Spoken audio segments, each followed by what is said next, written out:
Mari saya bawa Anda kembali ke masa lalu, ke era Pengiran Muhammad Pandasan di Kota Belud pada abad ke-19. Ini bukan sekadar cerita biasa, tapi kisah seorang tokoh penting dalam sejarah Borneo Utara. Sejak abad ke-18, Tempasuk dan Pandasan telah terkenal sebagai pelabuhan perdagangan dan pangkalan tentera utama di pantai barat Borneo Utara.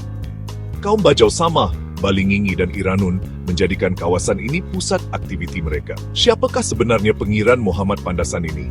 Beliau ialah putera Sultan Muhammad Kanzul Alam, Sultan Brunei yang ke-21. Bayangkan, darah diraja mengalir dalam dirinya. Apa yang lebih menarik, beliau berkahwin dengan putri Iranun dan juga mempunyai seorang lagi istri dari kerabat diraja Brunei.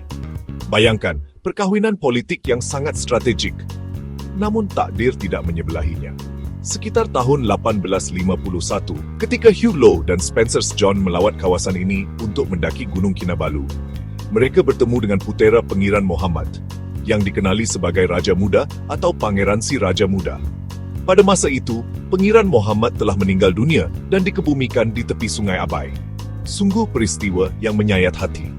Tetapi cerita tidak berakhir di situ. Selepas kematian Pengiran Muhammad, banyak peristiwa besar berlaku.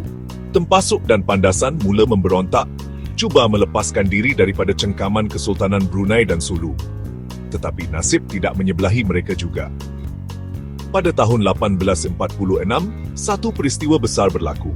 Armada tentera laut British di bawah pimpinan Mundi menyerang dan memusnahkan pangkalan tentera Iranun di Tempasuk dan Pandasan. Ramai yang terpaksa melarikan diri ke Palawan dan Tunku. Bayangkan kekacauan yang berlaku. Setahun sebelum itu, Marudu juga telah dimusnahkan oleh armada British yang dipimpin oleh Cochrane. Jadi, akhirnya pada 29 Desember 1877, Sultan Abdul Momin terpaksa menyerahkan wilayah-wilayah ini kepada Overbeck dan Dent, yang kemudiannya menjadi sebahagian daripada Syarikat Borneo Utara British. Dengan penyerahan ini, era pengaruh Kesultanan Brunei di Tempasuk dan Pandasan berakhir. Walaupun zaman kegemilangannya telah berlalu, legasi dan pengaruh Pengiran Muhammad masih dapat dirasai hingga ke hari ini. Mungkin apabila Anda melawat Kota Belud sekarang, Anda akan dapat merasakan semangat sejarah yang masih hidup di sana.